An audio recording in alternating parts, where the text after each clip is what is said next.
back in here to Live and Now from Fox. I'm Okay. Andy Mack. Let's turn our attention to new developments involving Tory Lanez after a stabbing at a California prison. We do know the alleged attacker. More information here. This courtesy of TMZ, saying the guy who allegedly attacked and stabbed Tory Lanez in prison is serving a life sentence for a murder charge. And this wasn't That's his first crazy. violent incident behind bars. The alleged attacker was identified by authorities as 42-year-old Santino Casio. Prison officials say he's That's serving a rough. life But sentence Tory's a for little second-degree small murder guy though. and was So previously the convicted for situation in-prison actually still is kind of intriguing. Is that the person got triggered that bad that you had to stab the man 14 times? It was reported that he got stabbed multiple times in the back, as well as close to his heart. He got hit in the stabbed in the jaw as well. It's a lot of gruesome things that pretty much happened, and he got stabbed in the back as well. Situation is 14 times is a lot of times. I know he was airlifted to the nearest hospital after the situation, and they took actions. I know his father was there and his mom was there as well, as they continue to give progress and updates when it comes to everything that initially had happened. When it came to that situation, it's sad though. It's like when you get in that kind of system, you are literally fighting for your life every single day when it comes to the prison system. I know a few people that are well known to know what about Tehachapi up in that area. That's somewhere you really just do not want to be when it comes to the overall situation in California. The California system can be good and bad. It's like kryptonite when it comes to the overall system.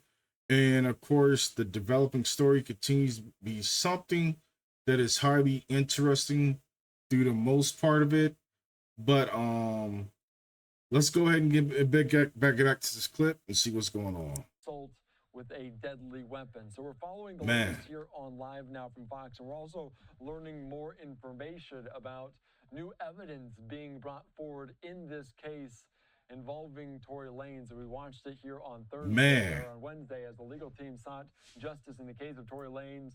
They presented new evidence that suggests he never fired the weapon the night Megan Thee Stallion was shot in the Hollywood Hills. Lanez is currently Oh man, Megan gonna have to apologize. The legal team alleges she lied about what happened the night she was lost. So let's take you right now out to some of these details here on Live Now from Fox. Man, that's crazy. Los Angeles earlier on today about this new evidence being presented.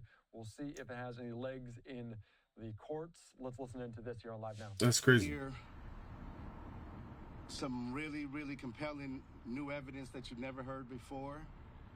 Our legal team will explain all of that to you.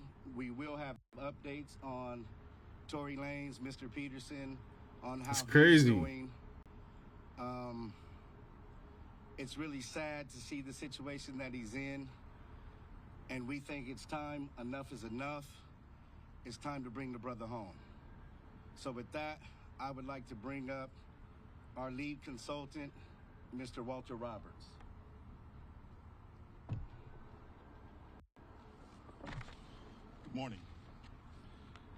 We are here today to bring to your attention some information Unite the People believes is exculpatory in Mr. Daystar Peterson's case, professionally known as Tory Lanez. Recently, we've been made aware that a member of the media, Mr. Gianno Caldwell, was working on an op-ed for the New York Post. Ooh, this is getting good. Mr. Peterson's innocence. Man, that's deep right there. Megan lied about the whole entire situation. Oh man, Megan, why you had to lie on that brother? You know he didn't do anything, and then they actually, I've been knew that for a good little minute. Because the situation just didn't sound right. Maybe she got paid off or whatever the actual circumstances are. It still continue to be very interesting and intriguing and see what actually is going on with Megan Thee Stallion. But you never know. A lot could be going on in that whole entire situation.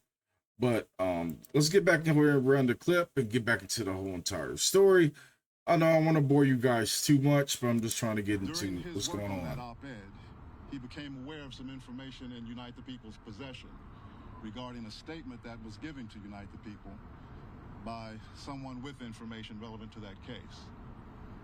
The New York Post recently reached out to the prior district attorney, George Gascon, Megan Pete and her representatives, and Kelsey Harris and her representatives.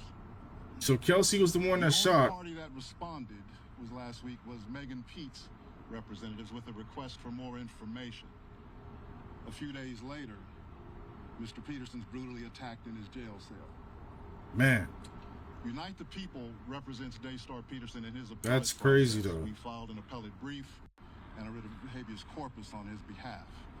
The district attorney's office has already responded. The case is fully briefed. We're just waiting for the appellate court's decision.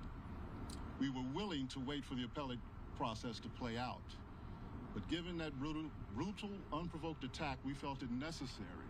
The passenger side is where Miss Harris was sitting. This further iterates that Mr. Peterson did not shoot Miss Pete, did not shoot at Miss Pete, or did not assault Miss Pete. It's just another irregularity in a list of irregularities in this case. For example, there were 3 potential suspects in the car that night, and yet the only DNA sample was taken of Mr. Peterson, even though unknown DNA was found on the gun. Why wasn't Miss Harris's DNA taken? Or was it taken and the information simply never given to the defense? Why wasn't the driver of the car, Mr. Jaquan Smith's DNA taken? Or was it taken and again, simply not given to the defense? We don't know. It should have been taken. It is Unite the People's understanding. All right, ladies and gentlemen, get you guys up to speed on everything that actually had took place when it came to Tory Lanez. The situation pretty much escalated in the vehicle. I guess Miss Kelsey pretty much had the firearms. The situation broke out, and Tory Lanez was trying to de-escalate the situation, and the gun was fired off 3 different times, and one of the rounds ended up hitting Megan in the foot. But of course, this is coming being that this is Megan Thee Stallion's former best friend after they had a fallout after everything that had initially broke down. So the situation is a big on so many different levels. Why didn't Tory Lanez say anything? But a lot of people need to understand he's on that hood culture, California style, lifestyle when it comes to that whole situation. You don't snitch and you don't want to mess up your image. I understand that point. But you putting your life on your line, you go serve 10 years, but he's staying 10 toes down. And the situation still was a big blur when it came to everything that happened. And especially Megan Thee Stallion, you shed a blight on the brother and you slept with him. So pretty much they had a 3-way of situation, a love triangle, as you may put it. And the situation really just turned out to be very terrible for what had actually happened. And it's kind of sour that had happened in this whole entire situation, but hopefully they get the facts right and go from there and pretty much just get the brother out. He was stabbed 14 times for a situation based on the evidence that had came out, and so his team is working hard to get him all situated and going from there. But on the situation from Megan, she better apologize to their brother on a big level. But the situation continued to be highly interesting from my own personal opinion. But I'd like to know from you guys. Post your comments down below. Like, comment, subscribe. Let's get a conversation going. I want to know what you guys feel about this little bit of story. I didn't break down the whole entire video just to avoid copyrights or any of those direct issues. But I'd like to know from you guys. Let's get a conversation going. And I'll catch you guys later. Peace.